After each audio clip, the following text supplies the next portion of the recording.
Chers amis, une petite vidéo en guise de réponse à un charmant patient. D'ailleurs, c'est le troisième aujourd'hui, le troisième patient qui me pose toujours la même question. Docteur, je viens vous voir, je prends des médicaments à titre préventif.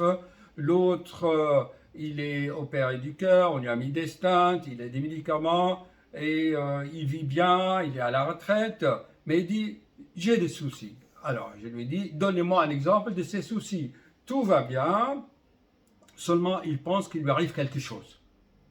Voilà. Et s'il lui arrive quelque chose, d'abord, c'est déjà arrivé, puisqu'il a fait une crise d'arythmie, on l'a bien soigné. Qu'est-ce qui peut arriver? Soit de l'arythmie, or, il est bien soigné, tu ne peux pas avoir de l'arythmie. D'accord? Ça, c'est réglé. Une crise cardiaque, non, puisque tu es soigné, il y a des stents dans le cœur. Donc, il n'y a plus de crise qui va être une sorte d'attaque, mais on aura des symptômes, et puis il y a un suivi, d'accord? Mais les gens, au-delà de ces questions, ils pensent bien sûr à la mort, comment je vais mourir, et la patiente avant, pareil. Alors, je pose la question, qui c'est qui détermine l'heure de trépas?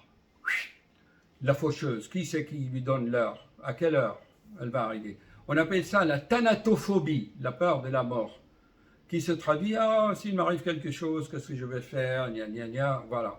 Alors, si tout est bien soigné, si tout est contrôlé, si le patient prend ses médicaments, qu'il est bien suivi, l'heure de départ, ça sera déterminé par les constellations des zodiaques.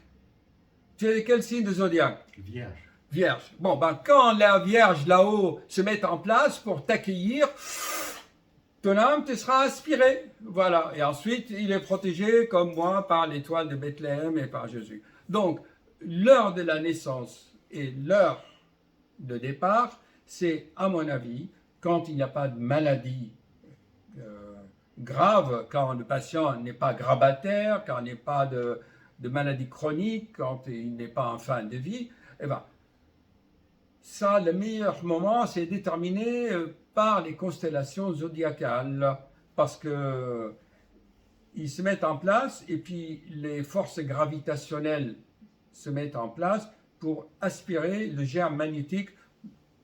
Donne un flyer, un flyer de mon livre. Voilà. Merci. Tout est expliqué dans le livre. Tout est expliqué dans le livre. S'il vous plaît, et mettez-moi les 5 étoiles parce que je vous donne des secrets Bon, l'idéal, tu as quel âge? Il a 70 ans. L'idéal, c'est de vivre bien, oui, jusqu'à 80 ans. Après 80 ans, la mort sera naturelle. Encore, je vais en passant hier, il est mort dans son lit pendant le sommeil. Et à ce moment-là, la mort sera sans souffrance et ça sera comme une longue sommeil, un rêve prolongé. Et on va où après? Ça dépend de ce que tu crois, de tes croyances. Si tu crois à quelque chose, eh ben, tes pensées vont t'amener là où tes croyances existent.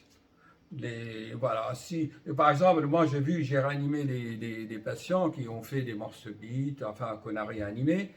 Il y avait deux sortes de patients. Ceux qui ne croyaient pas, et ben après leur mort, qu'est-ce qu'ils vont voir? Ils vont voir le néant. C'est leur conviction.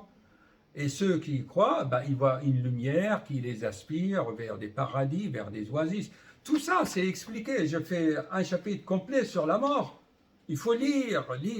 C'est expliqué ici. Et d'une façon scientifique. Je donne des arguments. Parce que moi, j'ai bataillé avec la mort. Attends, tu es de garde de nuit dans un service de réanimation, paf, d'un seul coup, arrêt cardiaque, le patient est cadavérique. Tu le réanimes, tu vis des choses, tu vois des choses. Donc, ils sont écrits, expliqués.